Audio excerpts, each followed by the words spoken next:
Goeiemôre. Ek sal graag wil hê dat jy vanmôre saam met my sal dink en my sal help. Ek doen op die oomblik baie huweliksberading en ek tel 'n tendens op wat my bekommerd maak. En die tendens is dat vir die egpare of die couples wat by my kom, is daar baie keer die situasie dat die een persoon sit geweldig baie energie en geweldig baie tyd in. Vir die een persoon is die verhouding onbeskryflik belangrik. En die ander persoon sit basies niks in of sit 'n klein bietjie in. As iemand by die huis kom na 'n harde dag se werk, sal die ander vernoot op die bank sit op die foon. Hallo, hoe gaan dit met jou? Nee, lekker, dankie. Hoe was jou dag? En dan begin jy vertel oor jou dag en dan sien jy maar die ander persoon luister nie, hy is op sy foon besig.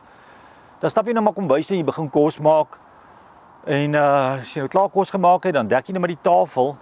En die ander persoon bly op die bank sit en bedien nader aan die ete, roep nader, eet lekker.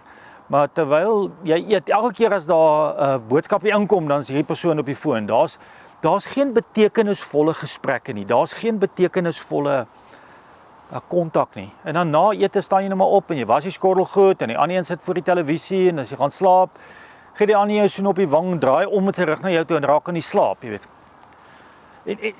En my ervaring is, as die situasie nie drasties en vinnig verander nie, dan is die huwelik daarmee heen. So, ek wil vanmôre ons met 'n bietjie daaroor gesels, maar voor ons verder gaan, ons gaan vanmôre op 'n ander manier nagmaal vier. Kom ons word stil voor Vader en ons vra dat hy ons sal seën. Here, baie dankie dat ons vanmôre by mekaar kan wees. Dankie vir u liefde en genade.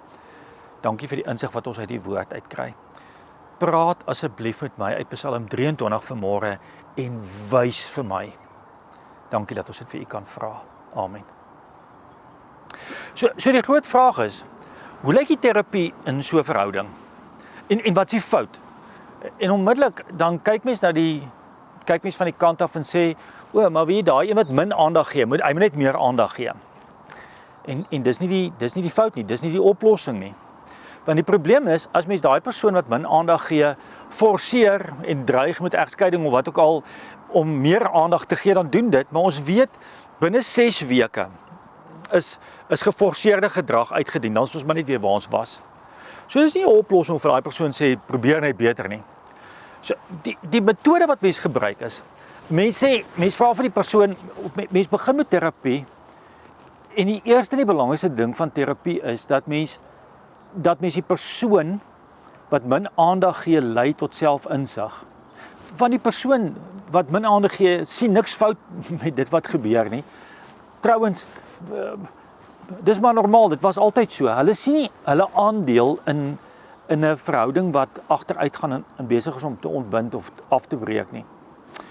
So die eerste belangrike ding is, ons lei hierdie persoon na selfinsig toe. En as hierdie persoon nie selfinsig kry nie, as hierdie persoon nie kan sien wat sy min aandeel in die verhouding besig is om te doen nie, dan is daar 'n belangrike ding wat daai persoon moet besef. Hy verloor beheer oor hoe die verhouding loop, want dit hang nie meer van hom af of van haar af hoe die verhouding gaan loop nie. Want hulle baie keer dink, ag man, ons verhouding is sterk, ons huwelik is sterk, dit sal goed werk.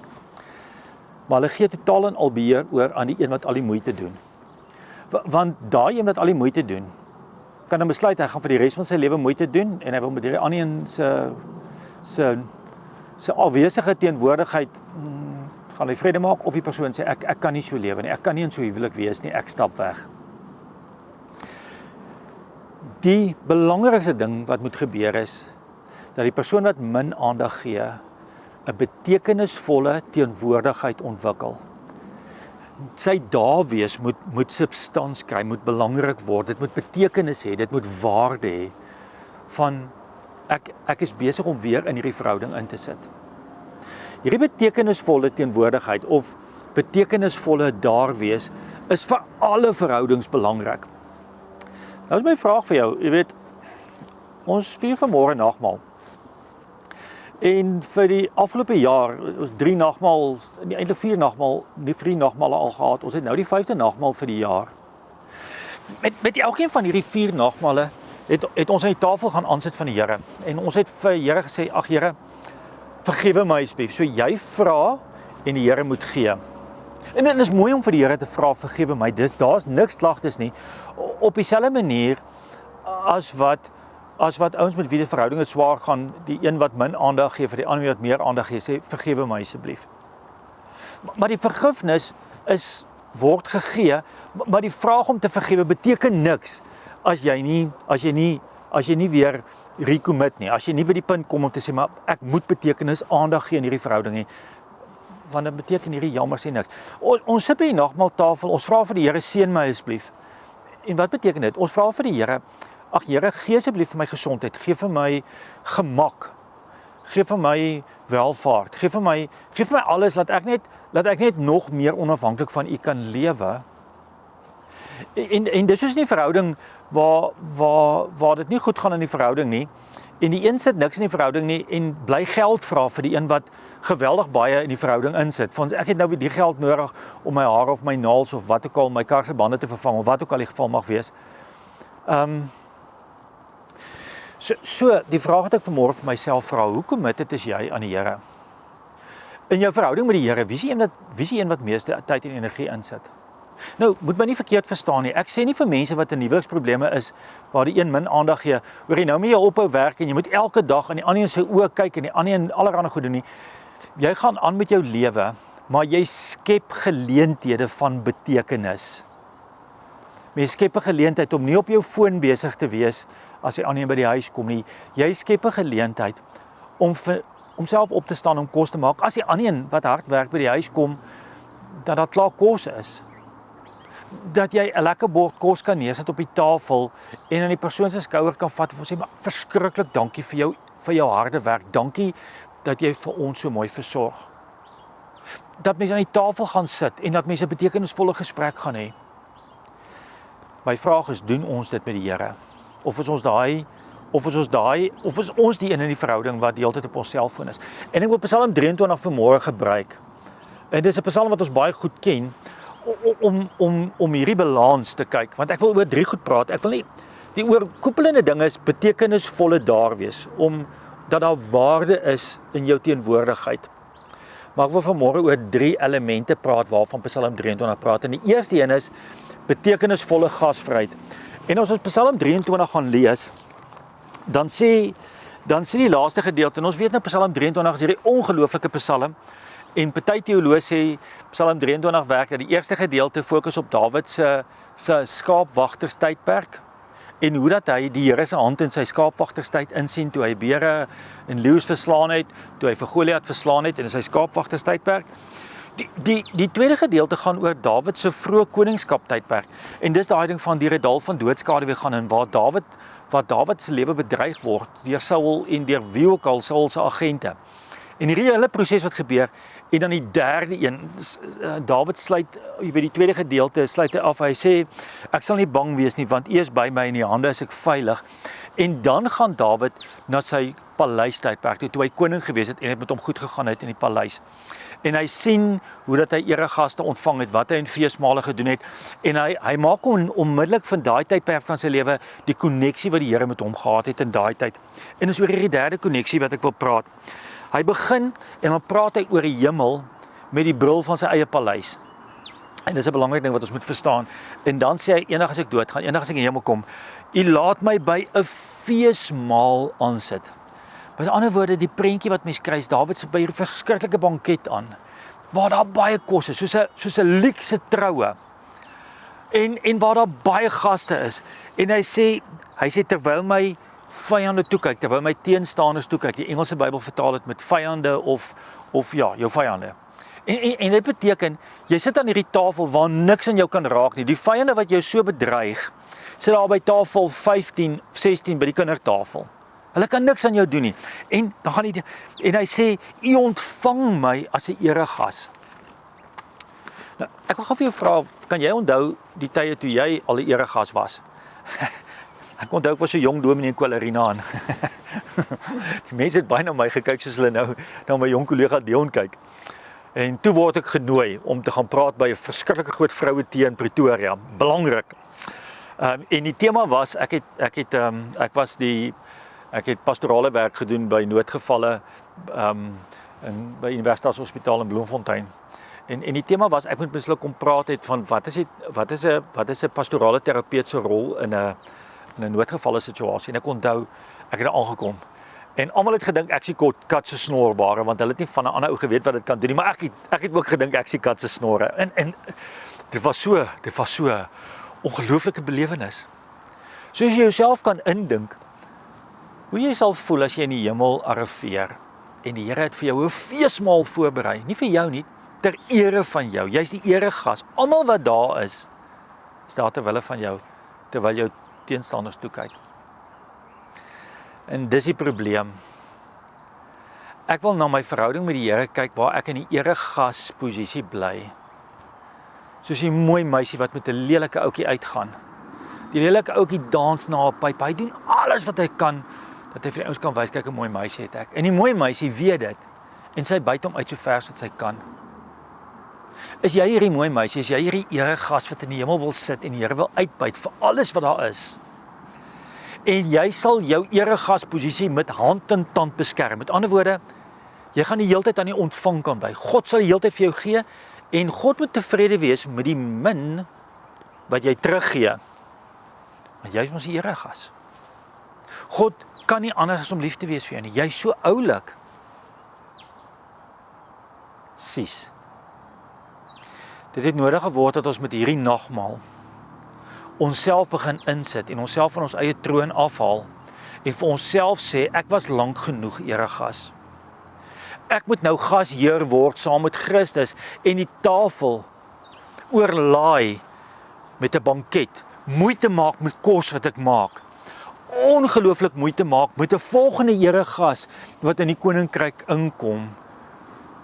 Dat hierdie eregas wat miskien 'n randfiguur is, wat miskien 'n boemelaar was op aarde, of wat 'n prostituut was, of wat 'n persoon met geweldige lae status wat die samelewing verag het, maar wat die Here met sy hele hart en sy hele wese gedien het en as eregas in die hemel inkom, dat jy die persoon sal wees om hierdie persoon in 'n eregasposisie te stel. En die laaste vers 6 kom dat ek voel tuis in die huis van die Here, dat daai persoon sal tuis wees. En dit beteken dat jy sal opstaan, dat jy self insig sal kry oor jouself, oor jou eie selfsug, oor jouself uitkyk oor die lewe. Dat jy by die punt kom om vir jouself te sê, staan op, hou op om lui te wees, jy is nie meer die eregas nie, jy was lank genoeg eregas in die huis van die Here. Ek is nou besig om saam met Vader gasheer te word, en 'n tafel van nagmaal voor te berei vir 'n ander eregas, sodat die ander eregas in die hemel kan inkom en dieselfde belewenis van eregas sal hê as wat ek gehad het toe Vader in sy genade my as eregas gemaak het en dat hierdie persoon sal tuis wees in die huis van die Here. So die eerste punt gaan om betekenisvol teenwoordig te wees. Beteken jy moet betekenisvol gasvry wees. Die tweede gedeelte is net so belangrik. Dis om betekenisvol vrygewig te wees. Nou ons dink gasvryheid en vrygewigheid is dieselfde ding. Dit is nie. Gasvryheid is vir mense wat by jou kom kuier en dit kan mense by jou wees en mense van. Gasvolle vrygewigheid gaan daaroor dat jy gee sonder om terug te verwag. Dat jy die volwasse ding sal doen. 90% van hierdie verhoudings wat nie werk nie, waar die een alles gee en die ander gee niks, is die een wat niks gee. Die een wat die meeste kritiek het. Want jy's laat. Jy's nie daar vir my as ek jou nodig het nie. Jy het nie vir my gevra hoe was my dag nie, terwyl jy die hele dag op die rusbank gelê en televisie gekyk het of op jou foon gescroll het. Jy stel nie meer my belang nie, want hierdie een kom moeg van die werk af en hierdie persoon maak die kos, hierdie een persoon sit die kos vir, hierdie een was die skorrelgoed. Verstaan jy? Hierdie persoon het nog krag om aandag aan jou te gee nie, maar jy is een met die kritiek. Betekenisvolle vrygewigheid beteken dat jy gee sonder om terug te verwag. In die mooiste deel van dit in Psalm 23, en nou moet ek net weer terugkom by Psalm 23. Psalm 23 sê, U oorlaai my met hartlikheid, U goedheid en liefde sal my lewe lank my bybly. So hierdie laaste ene is, U oorlaai my met goedhartigheid, vrygewigheid. Daar's nie grense as jy in die hemel kom van hoeveel die Here vir jou gee, wat sy budget is aan kos en wat sy beperktheid is aan die ligtheid wat hy vir jou as eregas gee nie, dis onbeperk. God is onbeperk vrygewig in sy verhouding met ons. En jy? Het jy nie nodig om self insig te kry dat jy opstaan van jou boude af en dat jy betekenisvol vrygewig word met jou gesindheid nie. Ek hoor ander mense dink, nie meer klaan, moan en skinder en slegte stories van ander mense vertel nie. Dat jy vrygewig word met jou gesindheid in terme van ek maak moeite, selfs met die laatklas mense rondom my. Ek maak moeite met 'n petroljoggie, ek maak moeite met 'n teller by die Spar. Ek maak moeite met mense rondom my. Daar's 'n pragtige storie wat vertel word van 'n haarkapper, 'n man se haarkapper in 'n klein dorpie. En hy besluit net een oggend, maar hy gaan net meer vrygewig wees. En die eerste kliënt wat instap is die polisieman van die dorp. En toe hy kom sit, toe groet hy hom baie eerbiedig en hy sê vir hom, ek wil vanmôre 'n bietjie met jou gesels. En hy begin praat en hy sny die ou se hare en hy vat aan sy skouer, daar's betekenisvolle kontak en daar's 'n betekenisvolle gesprek. Niemand sê ooit vir jou dankie dat jy ons veilig hou nie. Niemand sê vir ons ooit dankie dat jy in 'n huishoudelike geweld die vrou gaan red nie. Niemand sê vir jou dankie vir ure wat jy 3:00 die oggend opstaan of toe Koos se dogter vermoor is en die lijk by die rivier gekry het, dat jy gegaan het en dit alles reg gaan maak het sodat toe Koos en sy vrou daar aankom, hulle nie so hulle ontstel was. Jy was die een wat hulle getroos het. Jy was die een wat daar was vir hulle. Niemand sê vir jou dankie. Ek wil vanmôre vir jou dankie sê deur die hare verniet te sny. En die polisieman is weg. Die volgende dag besluit hy, die bloemis wat daar is, gaan ek dankie sê. En op dieselfde manier doen hy met die bloemis. En so gaan hy deur die dorp met elkeen wat hy dankie voor sê. En op 'n stadium toe word hierdie haarkapper regtig ernstig siek. En toe is daar 'n gemeenskap wat hom vir 'n 3 jaar periode finansiëel onderhou en vir hom help met kos en dit vir hom moontlik maak dat hy sy familie kon versorg. Die laaste een. Dis hierdie betekenisvolle diens. Jesus sê, en wanneer ons lees, sê hy, u goedheid of u liefde en trou het my lewe lank bygebly en ek sal tuis wees in die huis van die Here vir ewig. Wat is die manier hoe mense ons liefde beleef? Wat is die manier wat God my liefde beleef? Is deur my dade, deur my praat, deur my daar wees. U liefde en trou. Jy kan lief wees vir iemand soos jy wil, as jy ontrou is na 'n persoon, kan hy nie vir jou lief wees nie. Miskien het dit tyd geword dat jy vanmôre opstaan van die tafel af as eregas. Dat jy vanmôre self insig kry in jou verhouding met die Here, dat jy vir jouself die vraag sal vra, sit ek te min tyd, te min energie, te min moeite? Is ek te suinig? Is ek te lui om in ons verhouding met Vader te belê, omdat ek dink hy sal my nooit los nie. Hy is so lief vir my, ek's te pragtig, hy's te oulik dat ek eregas bly. Mag Vader vir myself insig gee dat ek vanmôre as ek by die nagmaaltafel aansit, ek met ander oë sal aansit. Amen. Vader, die gevaar is dat ek vanmôre vir u vra dat u vir myself insig moet gee. U kan vir my net so min self insig gee, behalwe as u geweld gebruik, as wat die persoon wat alles in die verhouding insit vir die een wat niks insit, self insig gee. So dit is sinneloos om vanmôre vir u te vra, gee vir myself insig. Ek moet vanmôre vir u vra, Vader, dankie dat u met my genade het en help my dat ek vanmôre sal sien wat u vir my doen en ek self insig sal kry. En dat ek sal besluit vanmôre, dis nie meer goed om die eregas te wees nie. Ek was dit lank genoeg vir u gewees. Ek kan vanmôre opstaan en ek kan die gasheer word. Ek kan vanmôre met betekenisvolle teenwoordigheid in ander mense se lewe, met betekenisvolle gasvryheid, met betekenisvolle vrygewigheid en met betekenisvolle diens 'n reuse impak op mense se lewe kan hê, sodat hulle op aarde alreeds die genade kan beleef van u wat deur my werk. Vader, ek wil vra as ons aansit in die tafel van môre, dat ek vanmôre sal nagmaal gebruik, nie as eregas nie as een wat ontvang nie, maar as een wat bereid is om te gee. En gee vir my asseblief die genade, dat dit nie net vandag impak op my sal hê nie, maar dat elke nagmaal wat ek van nou af sal vier, dat ek die balans sal raak sien van as eregas by u tafel insit, om as gasheer van u op te tree. Hierdie twee kan nie dieselfde ding wees nie. Dankie vir u liefde vir my. Amen. Mag jy 'n wonderlike week hê. Mag Vader jou vanmôre weer 'n slag bietjie, as jy die begeerte het om kerk toe te kom, om nagmaal te geniet. Dis wonderlik om saam met ander mense die Here te dien. En hierdie opnames is baie lekker en baie gemaklik, maar dis net gee. Mag jy ook bereid wees om te kom en te kom ontvang en te kom doen. Nommer is onder op die skerm as jy bydrae wil maak. Vrede vir jou vir die week.